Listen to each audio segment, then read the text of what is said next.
I'm Roberto Versola, Executive Director of CREST. CREST is a non-profit organization. We work with local governments, local organizations, and local communities to set up 100% renewable energy showcase projects in the particular localities. We started 2015, and so it's our second year. Our vision is to help in the energy transition to renewables.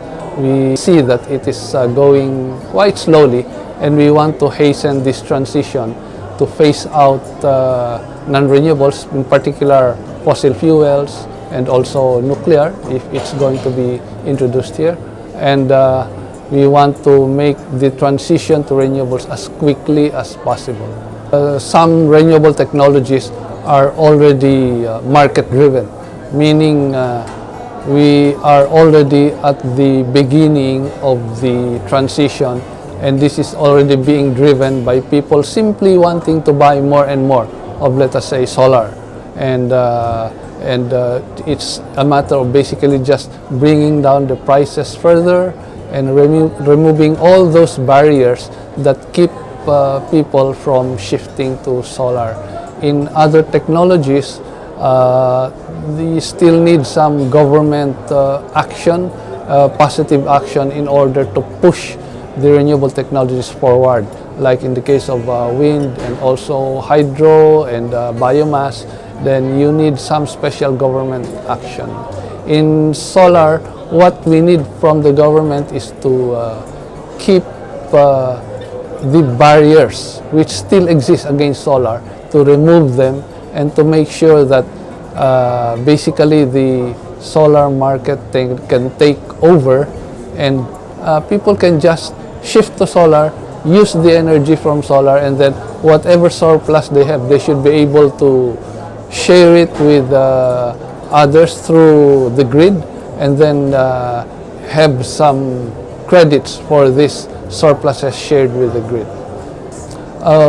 Actually, the worst barriers are not from government, but from utilities who are afraid of distributed solar generation, because they think they will be losing market if distributed solar generation spreads. And the biggest barrier of all is the installation of unidirectional meters in the customers' premises. These unidirectional meters will record any surplus which is given by the solar owner to the grid. They will be recorded as consumption instead of credits. So in fact, what will happen is that if you export your solar surplus to the grid, the utility will charge you for it instead of giving you credit for it. That is one of the worst barriers ever in preventing the spread of solar, because it means that people will really not want at all to install solar panels, because even if you install a small solar panel, occasionally when all your appliances are off, you will still be exporting to the grid, and when that happens, you are going to get charged for this export. It's very bad. Well, the target is 100% renewable conversion. So we can say that we have been successful when we have phased out and closed down the very last fossil fuel plant in the country. Today we face several very important challenges. One is, of course, one of the biggest of all is the climate change. It has already affected us in terms of stronger typhoons.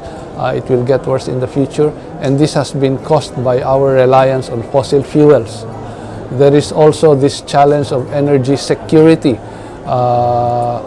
The fossil fuels like coal and oil, especially oil, are going to reach their peak production soon, if they haven't actually already done so, which means that the supplies of oil will not be able to keep with demand. And when that happens, the oil will become a very sought after commodity, and this creates volatilities and insecurities in the market.